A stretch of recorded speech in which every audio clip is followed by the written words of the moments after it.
Welcome to another deep dive. Today we're going to be looking at Howard Guttman's Coach Yourself to Win. Okay. And in this deep dive, we're going to help you kind of unlock those secrets to achieving your goals. That's good. So this book really is your guide to becoming your own coach. Mm-hmm. But it's not just about setting goals. Right. It's a deeper journey of self-discovery. Yes. And you can think of it as a personal playbook for just crushing it in work and in life. Yeah, I like that. But before we jump into all of that, Okay. I want to kind of pose a question to you listening out there. Okay. What is that one thing that you feel like keeps tripping you up on the way to your goals? Yeah, that's a really good question to start with because Guttman actually kicks off the book with a really interesting point. Okay. And he uses Oprah Winfrey as an example. Okay. You know, she's been very public about her struggles with weight over the years. Right. But what's fascinating is that she openly calls food her drug of choice. And I think that really highlights how we all have those comforts, those familiar behaviors Yeah. that we seek out, even if we know they're not necessarily helping us reach our goals. Absolutely. Yeah. I mean, we all have those go-to comforts that we lean on even when they hold us back. Yeah. So it sounds like Guttman's saying we need to face those uncomfortable truths if we actually want to change. Exactly. And he goes on to say that, you know, before you can even think about coaching yourself, Right. you need to be sure that you're actually ready for it. Okay. He lays out 3 essential criteria: Okay. ability, readiness, and willingness. Got it. So it's about having that capacity for change, Mm-hmm. being in the right mindset, Yeah. and genuinely committing to making those changes stick. So it's not just about like, I want to change, but I'm fully... Yes, you got to be fully committed to the journey. Okay. And he uses this really vivid example of someone going through a divorce and, you know, they're fixated on finding a new partner right away. But they haven't addressed the underlying issues that may have led to the breakup in the first place. Right. So it's like putting a Band-Aid on something much deeper. Exactly. It's like, you know, putting a Band-Aid on a much deeper wound. Yeah. So self-coaching requires us to really look inward and be honest with ourselves, even when it's uncomfortable. So, okay, so let's say you've done that soul searching. Okay. You're ready to kind of start this journey. Mm-hmm. What is that first step that Guttman lays out? Well, he talks about setting your intention. Okay. And this isn't your typical New Year's resolution. Okay. It's a much deeper, more conscious desire for what you want to achieve. Mm. And to illustrate this, he actually shares this incredible story about a man named Joe Wines, Okay. who was a consultant Okay. and was diagnosed with ALS. Wow. And instead of giving in, Yeah. Joe set this powerful intention to fight back and live life to the fullest. That is really powerful. I mean, it seems like his intention went beyond just wanting something. Yes. It became this driving force in his life. Yeah. Exactly.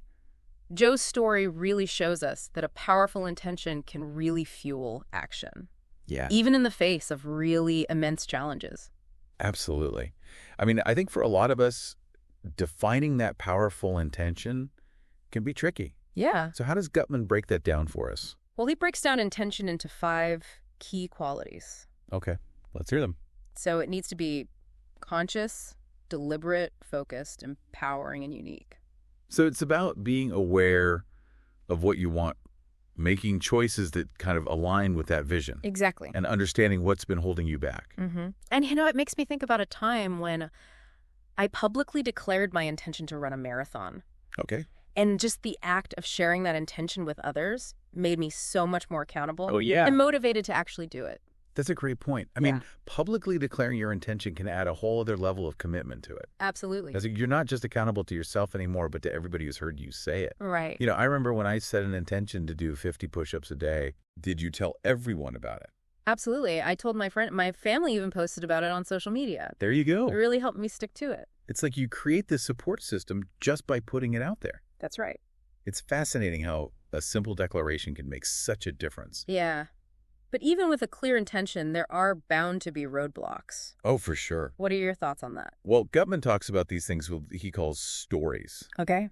And these are those preconceived notions and beliefs that we all carry around that can either help or hinder us. Interesting. And he uses a great example of an executive who was terrified of conflict because of his upbringing. Okay. And it actually prevented him from being able to manage his team effectively. Wow. So it's like we're all walking around with these internal narratives that shape our behavior sometimes without us even realizing it. Yeah, and just like with Oprah and her drug of choice, Guttman's really prompting us to examine those stories and ask ourselves, are they helping me or are they holding me back? And he suggests we analyze these stories almost like doing a profit and loss statement, That's right. figuring out the payoffs and the costs.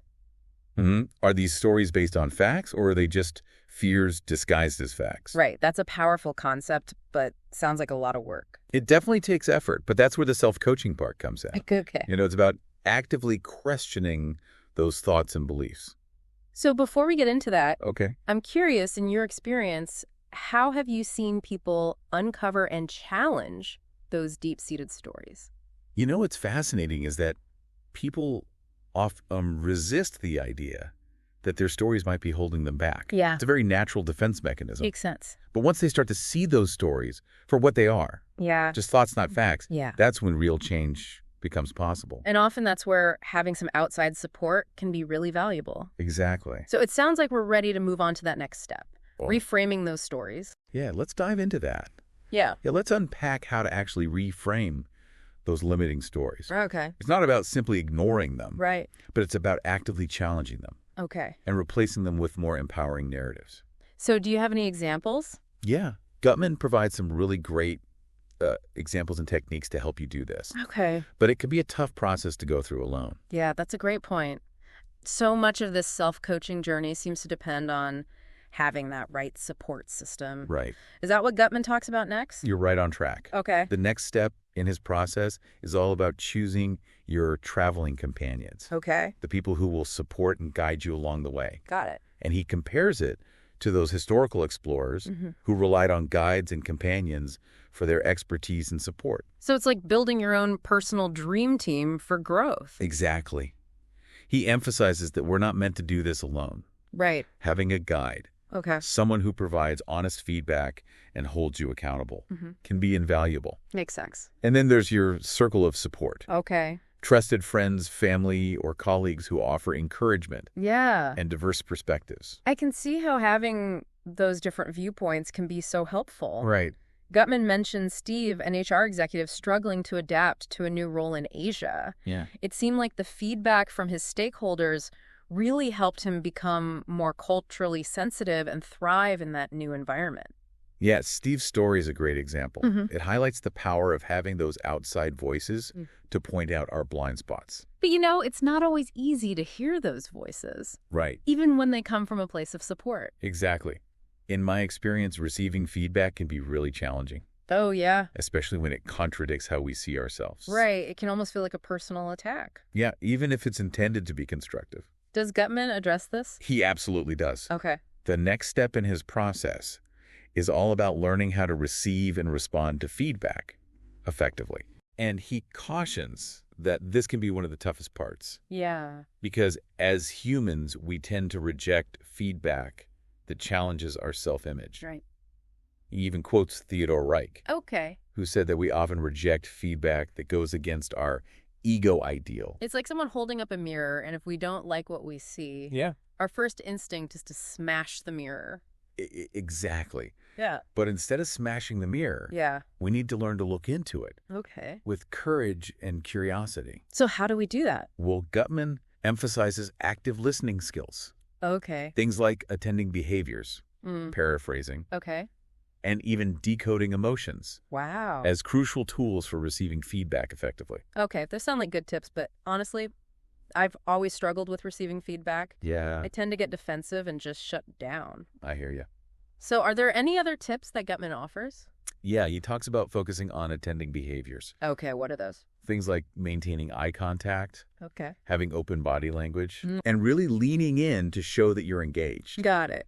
Paraphrasing is another powerful tool Okay. because it shows the person giving the feedback that you're really trying to understand their message. Right. It shifts the focus from defending yourself Yeah. to truly understanding the other person's perspective. Those are great tips. It's like actively choosing to see the feedback as valuable information rather than a personal attack. Exactly. And this is a skill that seems essential not just for self-coaching, but for life in general. Absolutely. It's about becoming a better communicator Yeah. and building stronger relationships, both of which are essential for achieving any goal. That's true. But it's not just about passively listening. Okay.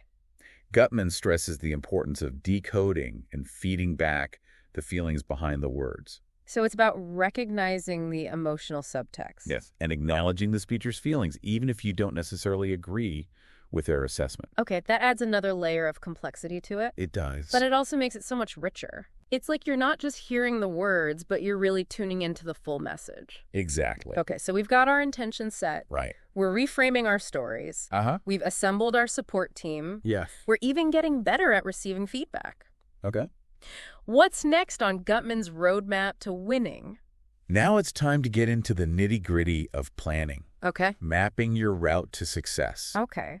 And Guttman is a big believer in planning. Okay. He even draws a parallel to the classic fable of the ant and the grasshopper. Oh, yeah. You know, he wants us to be the ant. Okay. The one who prepares for the future. Uh-huh. Not the carefree grasshopper who ends up regretting his lack of foresight. That's a great analogy. I have to admit, I'm more of a go-with-the-flow type person. Really? But I am starting to see the wisdom in Guttman's approach. Yeah. Planning can provide structure and clarity. Yes, especially when you're tackling complex goals. So what are some tips for effective planning? He outlines 10 key principles, and they're all about breaking down those big, overwhelming goals into smaller, manageable steps. Okay. He really stresses the importance of setting smart objectives, Okay. building contingencies into your plan, and tracking your progress along the way. So break that down for me. What exactly does he mean by SMART objectives? So SMART is an acronym Got it. that stands for specific, measurable, achievable, realistic, and time-bound.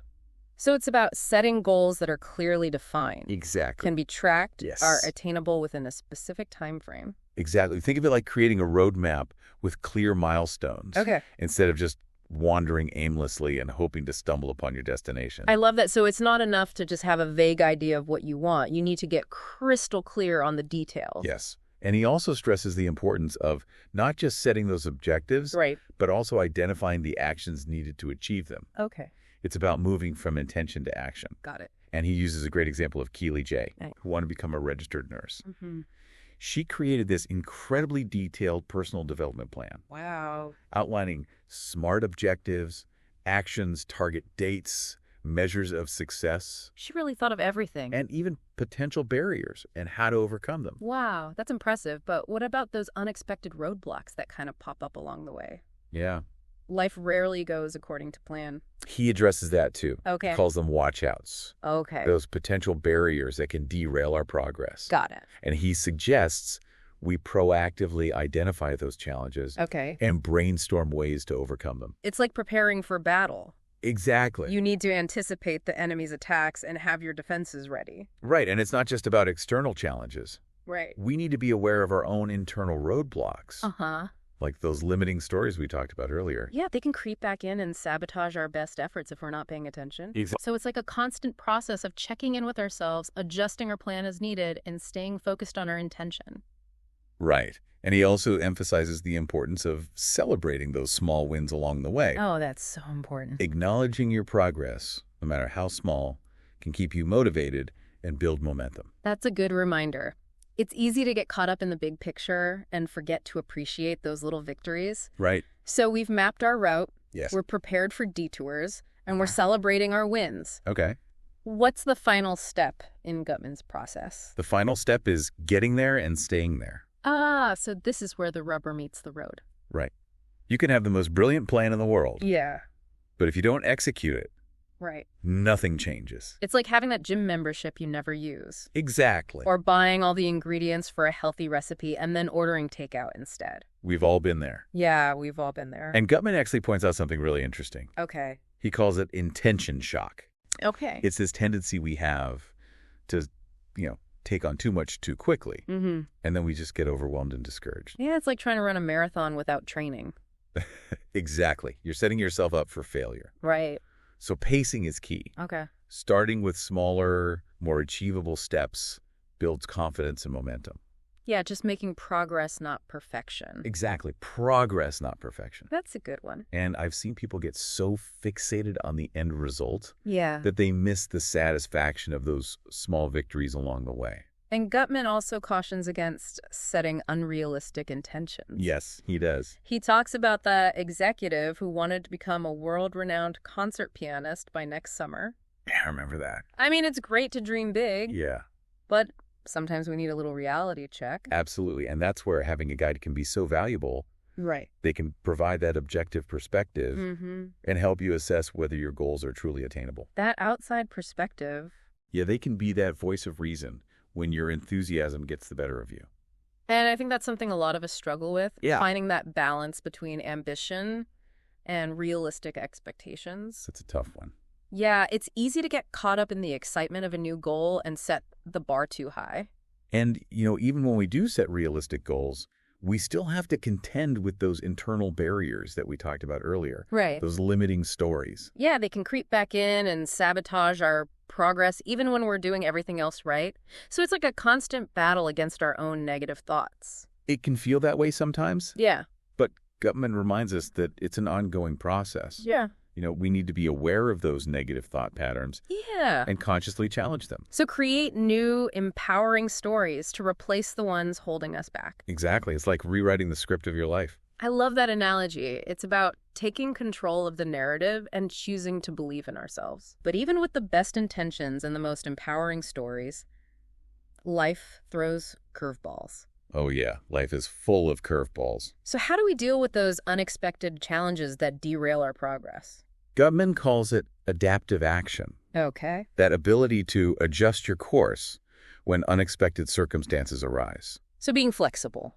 Yes, and he shares that example of the divisional president who reverted back to his controlling behavior during a crisis. Oh, yeah. It's a reminder that even the most seasoned self-coaches can stumble. So it's a good reminder that setbacks are a normal part of the process. Right. And it's really how we respond to those setbacks that matters. Exactly. What's crucial is recognizing the relapse Yeah. and getting back on track. And often that's where your guide or circle of support can provide that support and accountability. Absolutely. So it's not about being perfect. It's about being resilient and having that support to get back up when we fall. Beautifully said. Yeah. Self-coaching isn't a one-time event. It's an ongoing process. Yeah. It's about continuous learning growth, cultivating self-awareness, refining your strategies, Right. and staying connected to your deepest values and aspirations. Well, it sounds like a journey worth taking. It is. As we wrap up this deep dive, what's one key takeaway you hope our listener will walk away with today?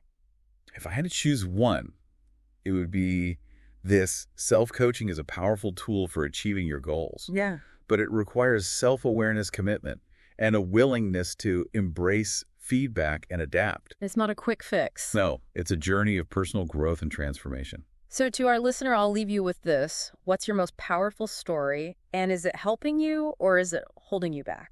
That's a good one. That's something for all of us to ponder as we embark on our own self-coaching journeys. And if you're ready to dive deeper into the world of self-coaching, I highly recommend checking out Howard Guttman's book, Coach Yourself to Win. Yes, it's full of practical wisdom and inspiring stories to help you unlock your full potential. It really is. Well, thank you for joining us on this deep dive into the world of self-coaching. It's been a pleasure. We'll be back soon with another fascinating topic to explore. Until then, keep learning, keep growing, and keep winning.